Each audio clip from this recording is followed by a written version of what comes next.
Voilà, on pensait que tout avait été dit et tout avait été fait dans le cadre de cette campagne présidentielle aux États-Unis. On voit que tout reste à faire. Pourquoi? Parce que nous avons des nouvelles données. Elles ne représentent pas le résultat des prédictions qui étaient toujours à la limite de l'erreur. En tout cas, elles étaient présentées de cette manière et on voit qu'elles étaient, en fin de compte, dans l'erreur. Euh, la différence est bien plus importante, elle est claire, elle signifie bien quelque chose. Nous n'avons plus affaire à un choix entre les noirs et les blancs, entre les femmes et les hommes, mais on voit que le choix a été fait par les noirs et les blancs, par les femmes et les hommes de la même manière. Ils ne sont pas restés au niveau du droit des minorités, du droit des femmes. Tout le monde, en grande majorité, a voulu le droit des États-Unis, que l'Amérique soit un État qui soit puissant, qui soit actif, effectif, stratégique, qui aille au-delà des problèmes économiques, qui soit capable de résister à des attaques afin de mener une vie libre, au-delà de toutes les contraintes, au-delà de tout ce qui est politiquement correct.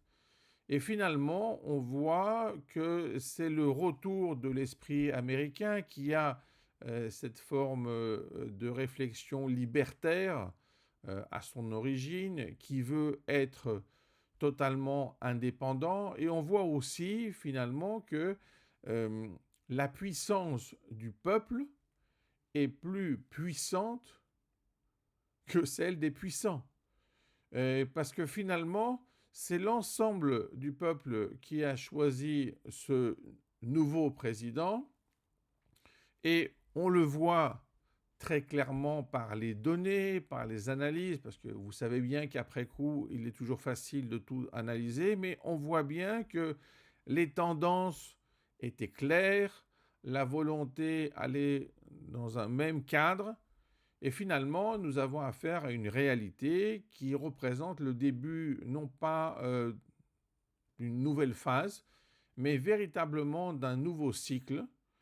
Et cela va avoir des répercussions. On va le voir sans doute au Moyen-Orient, on va le voir en Ukraine, mais on va voir effectivement la grande différence aussi dans l'océan Pacifique, parce que les États-Unis qui désirent aller au-delà, qui ne veulent plus être simplement le soutien d'une Europe passive.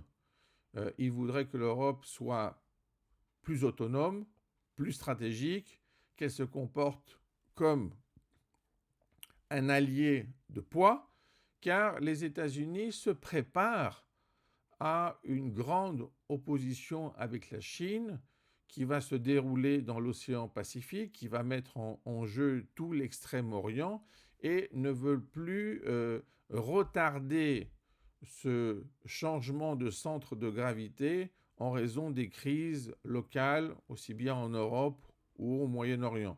Donc, on voit cette grande tendance qui se dessine, il va falloir en tenir compte et il va falloir aussi y participer de manière active, effective et stratégique pour ne pas rester en arrière. Pourquoi? Parce que c'est toujours dans le cadre d'une grande alliance qu'on peut créer un nouveau monde.